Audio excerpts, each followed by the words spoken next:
நண்பர்கள் அனைவருக்கும் வணக்கம். வாங்க நாம் இப்போது மகாபாரதத்தில் துரியோதனனை பற்றி ஒரு கதையை பார்ப்போம்.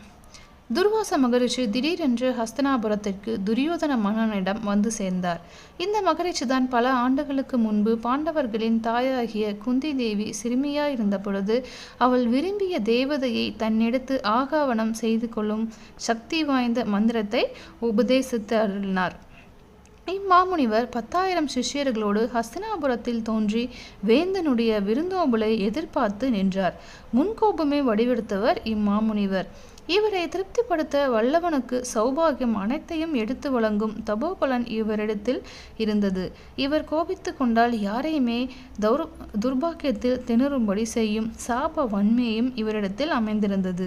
இவர் படைத்திருந்த இந்த தெய்வீக ஆற்றலை துரியோதனன் நன்கு அறிந்திருந்தான். ஆதலால் அதி ஜாக்கிரதையாக தாராளமாகவும் பக்தி பூர்வமாகவும் அவன் முனிவருக்கு பணிவிடை பண்ணினான். குறையேதுமின்றி அக்கோமகன் புரிந்த குற்றவியலை குறித்து துர்வாச மகரிஷி பரம திருப்தி அடைந்தார். தனக்கு வேண்டிய வரத்தை கேட்கலாம் என்று துரியோதனனிடம் அவர் மகிழ்வுடன் தெரிவித்தார். தனக்கு வாய்த்த அந்த சந்தர்ப்பத்தை துரியோதனனும் நன்கு பயன்படுத்தி கொண்டான். மகரிஷியிடம் அவன் வேண்டிக் கொண்டதாவது: பிரபு, இங்கு எழுந்தருளி குரு வம்சத்தின் ஒரு பகுதியினின்று தாங்கள் அதிதி சத்காரம் பெற்றுள்ளீர்கள்.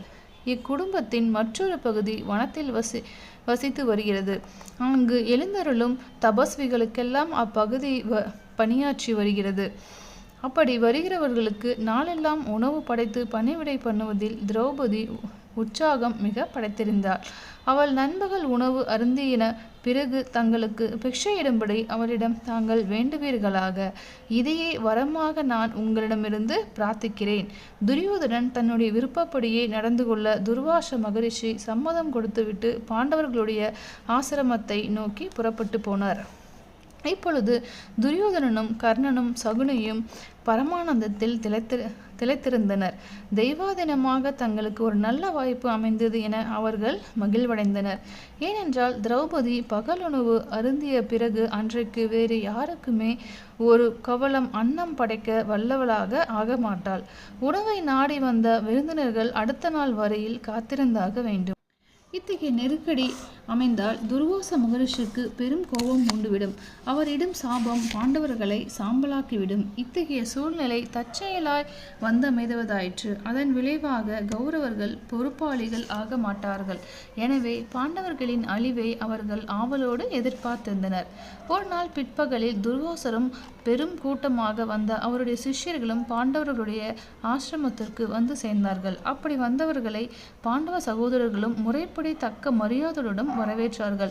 ரிஷி புங்கர் ஒருவருக்கு வந்தனையும் வழிபாட்டையும் அவருக்கு முறையாக செலுத்தினார்கள். மகரிஷியும் அவருடைய சிஷ்யர்களும் நதியில் நீராடிவிட்டு வந்து போஜனம் பண்ண வேண்டும் என்று வேண்டிக் கொள்ளப்பட்டனர். அவர்களும் அவ்வேண்டுதலுக்கு இணங்கி நீராட நதிக்கு விரைந்து சென்றனர். அந்தோ சந்தர்ப்ப பேதம் ஒன்றும் நேர்ந்ததாயிற்று. அம்மாமுனிவரும் அவருடைய சிஷ்யர்களும் ஆசிரமத்திற்குள் வந்து கொண்டிருந்த அதே வேளையில் திரௌபதியும் தன்னுடைய நண்பகல் போஜனத்தை பண்ணி முடித்திருந்தாள். அக்ஷய பாத்திரம் அன்றைக்கு மேலும் உணவு தர மாட்டாது. துர்வாச மகரிஷியும் அவரை சார்ந்திருந்த கூட்டமும் உணவு உண்ண அழைக்கப்பட்டிருக்கிறது என்பதை கேள்வியுற்ற திரௌபதி திகிலடைந்தாள். தற்செயலாய் தனக்கு வந்து வாய்த்த நெருக்கடியினின்று தன்னை காப்பாற்ற வேண்டுமென்று உள்ள கசிவுடனும் கண்ணீருடனும் கம்பளையுடனும் அவள் கிருஷ்ணனை நோக்கி பிரார்த்தனை பண்ணினாள். கிருஷ்ணனும் திடீரென்று அங்கு பிரசன்னமானார்.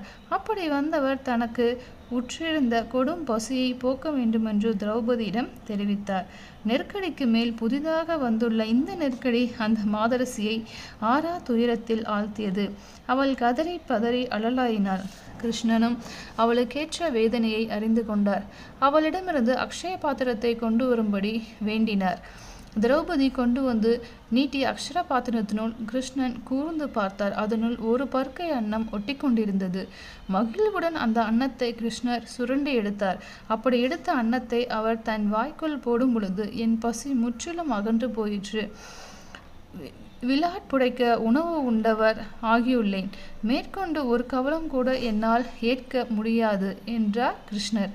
கிருஷ்ணன் இங்கனம் இயம்பிக் கொண்டிருந்த பொழுது துர்வாச மகரிஷியும் அவரது பெருங்கூட்டமும் வந்திருந்த அவருடைய சிஷ்யர்களும் நூதனமான அனுபவம் ஒன்றை பெற்றலாயினர். அவர்கள் எல்லோருக்கும் பசி பறந்தோடி விட்டது. மேற்கொண்டு சாப்பிடுவது அவர்களுக்கு சாத்தியப்படாது. தர்மராஜனாகிய யுதிஷ்டனுடைய முன்னிலைக்கு சென்றால் தங்களுடைய நிலைமை தங்களுக்கே பெரிய நெருக்கடியை உண்டு பண்ணிவிடும்.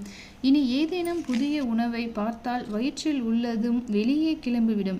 அவர்கள் தங்களுக்குள் யோசனை பண்ணினார்கள். பாண்டவர்களின் கண்ணுக்கு தென்படாது ஓட்டம் பிடித்து விடலாம் என ஏகோபித்து தீர்மானித்தார்கள். செய்த தீர்மானத்தை செயலுக்கும் கொண்டு வந்தார்கள். அவர்களை தேடி வந்த பீமன் யாரையுமே நதிக்கரையில் பார்க்கவில்லை. கிருஷ்ணனுடைய கருணையினால் திரௌபதி இங்கனம் பெரும் சோதனை என்று விடுதலை பெற்றாள். ஓகேங்க, இந்த கதை உங்களுக்கு பிடிச்சிருந்ததுன்னா எனக்கு லைக் பண்ணுங்கள், ஷேர் பண்ணுங்கள், மறக்காமல் சப்ஸ்கிரைப் பண்ணுங்கள். நன்றி, வணக்கம்.